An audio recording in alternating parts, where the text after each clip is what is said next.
저는 통합의학과 예방의학을 30년 넘게 연구하고 진료해온 김도영 박사입니다.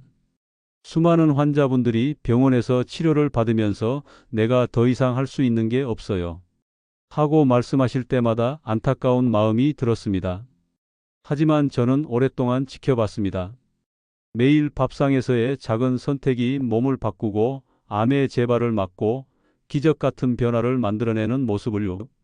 오늘은 그동안의 경험을 바탕으로 누구나 일상에서 실천할 수 있는 아주 단순하면서도 강력한 방법을 나누어 드리려 합니다.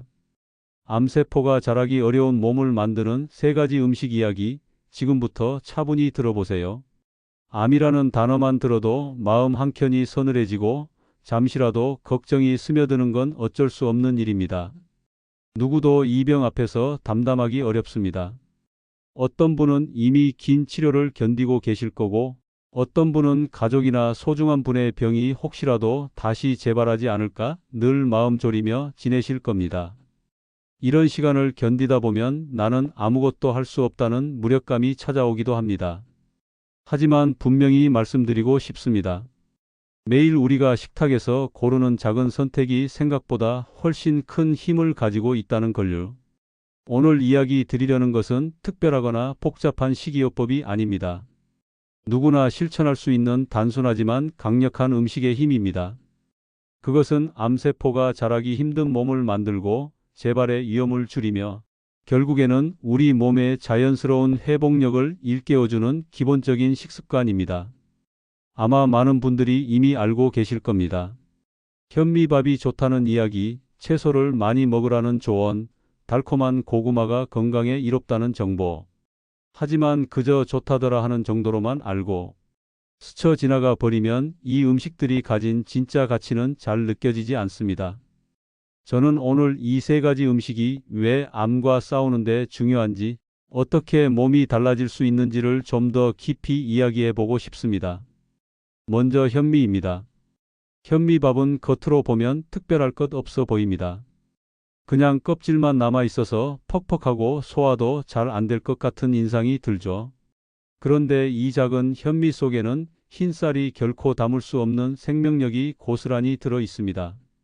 흰쌀밥은 도정 과정에서 95% 이상의 비타민과 미네랄, 식이섬유를 다 잃어버립니다. 하지만 현미에는 그 모든 영양소가 온전히 남아 있습니다. 특히 풍부한 섬유질은 혈당이 갑자기 오르는 걸 막아주고 몸 안에 숨어있는 발암 물질이나 독소를 흡착해서 밖으로 내보냅니다. 암세포는 혈당이 빠르게 오르면서 생기는 인슐린의 도움을 받아 더욱 활발하게 자랍니다. 그래서 현미처럼 천천히 소화되는 음식은 암세포가 원하는 빠른 에너지를 차단해주는 든든한 방패가 됩니다. 많은 분들이 현미밥을 드시면서 며칠 안에 장이 훨씬 편해지고 속이 가벼워졌다는 이야기를 하십니다. 변이 풍부해지면서 몸 안이 정돈되는 느낌이 들고 일주일쯤 지나면 피로감이 줄어드는 걸 느끼기도 합니다. 한 달쯤 지나면 혈당과 혈압, 콜레스테롤이 눈에 띄게 내려가는 경우가 많습니다. 이 작은 곡식 한 그릇이 매일 조금씩 몸을 바꾸는 것입니다. 무엇보다 중요한 건 이런 변화가 한순간에 생기지 않는다는 점입니다. 매일 밥상에서 한 끼라도 흰쌀 대신 현미를 선택하는 단순한 반복이 결국 몸을 바꾸고 암세포가 자리를 잡기 어려운 환경을 만들어줍니다.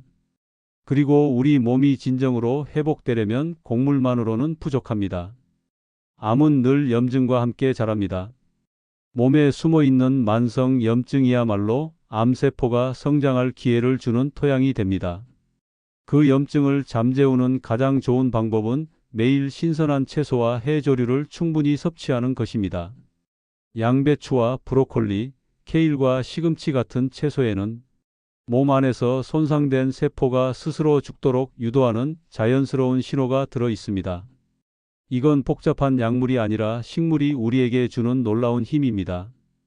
해조류에는 미네랄이 풍부하고 장을 청소해주는 섬유질이 가득해서 독소와 불필요한 지방, 발암 물질이 장에 오래 머무르지 못하게 해줍니다. 이런 채소들은 특별히 어려운 방식으로 먹을 필요가 없습니다. 오히려 너무 많은 양념과 기름으로 요리하는 순간 본래의 힘을 잃게 됩니다. 가장 좋은 방법은 가능한 한 생에 가깝게 최소한의 조리만 하고 드시는 것입니다. 처음에는 입에 잘 맞지 않을 수도 있습니다. 마요네즈나 달콤한 드레싱 없이 채소를 먹는 건 생각보다 심심합니다. 하지만 놀랍게도 몸이 달라지면 미각도 달라집니다. 한 달만 이런 식습관을 유지해보면 채소 고유의 풋풋한 단맛과 향이 얼마나 깊은지 깨닫게 됩니다. 식사할 때 채소를 먼저 드시면 포만감이 더 빨리 오고 밥과 다른 음식을 조금만 먹어도 만족감이 생깁니다. 이 작은 습관이 매일 쌓이면 혈당 조절에도 큰 도움이 되고 몸에 필요 없는 염증이 점점 사라지기 시작합니다. 그리고 많은 분들이 사랑하는 고구마도 결코 평범하지 않은 식재료입니다.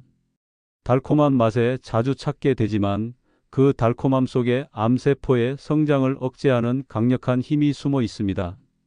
고구마에는 베타카로틴과 안토시아닌이 풍부하게 들어있어 암세포가 몸 안에서 새로운 혈관을 만들고 번식하는 과정을 방해합니다. 일본의 연구팀이 고구마를 매일 먹는 사람과 그렇지 않은 사람을 비교했더니 암 발병률이 무려 절반 이하로 줄었다는 결과가 나왔습니다. 고구마에 들어있는 풍부한 식이섬유는 장을 깨끗이 하고 독소를 붙잡아 몸 밖으로 배출합니다. 변비가 있거나 장 건강이 좋지 않은 분들에게 특히 큰 도움이 됩니다. 고구마를 드실 때 꼭 기억해 두시면 좋겠습니다. 껍질째 드셔야 영양이 온전히 섭취됩니다. 구워 먹기보다는 찌거나 생으로 갈아 드시는 것이 좋고 양이 너무 많아지지 않도록 주의해야 합니다. 구운 고구마는 혈당 지수가 2배 가까이 올라가기 때문에 당뇨가 있으신 분들은 가급적 피하시는 것이 좋습니다. 고구마 한두 개를 간식처럼 준비해 두면 달콤한 군것질이 필요할 때 훨씬 건강한 선택이 됩니다. 이렇게 보면 복잡할 것 같아도 결국 아주 단순합니다. 매일 흰 쌀밥 대신 현미한 공기를 선택하고 신선한 채소를 한 접시 더 담고 간식으로 고구마를 드시는 것. 이 작은 변화가 시간이 지나면 암세포가 살기 어려운 환경을 만들어줍니다. 처음에는 낯설고 귀찮고 때로는 가족과 식습관이 달라서 불편할 수도 있습니다. 그래도 딱 3개월만 해보세요. 그러면 분명 몸과 마음이 달라지는 걸 느끼게 됩니다. 체력이 오르고 잠이 깊어지고 오래된 통증이 줄어드는 분들도 많습니다. 그리고 이 변화는 어느 날 갑자기 오는 것이 아니라 당신이 매일 조금씩 쌓아가는 노력의 결과입니다. 암은 외로운 싸움처럼 느껴지지만 결코 혼자 견뎌야 할 싸움은 아닙니다. 이렇게 정보를 찾아보고 작은 변화를 시도해보는 순간부터 이미 당신은 중요한 한 발을 내디디신 겁니다. 밝은 마음, 꾸준한 식탁의 변화, 그리고 포기하지 않는 용기. 이 3가지는 어떤 약보다도 강력한 힘이 됩니다. 오늘 이 영상을 끝까지 함께해 주셔서 진심으로 감사합니다. 부디 건강을 지키는 여정에 작은 도움이 되었길 바랍니다. 당신의 용기와 변화를 마음 깊이 응원합니다. 혹시 이외에도 암 예방이나 건강에 도움이 되었던 음식이나 방법이 있으시다면 댓글로 함께 나눠주세요. 여러분의 경험과 이야기가 많은 분들에게 큰 힘이 될 수 있을 거라 믿습니다.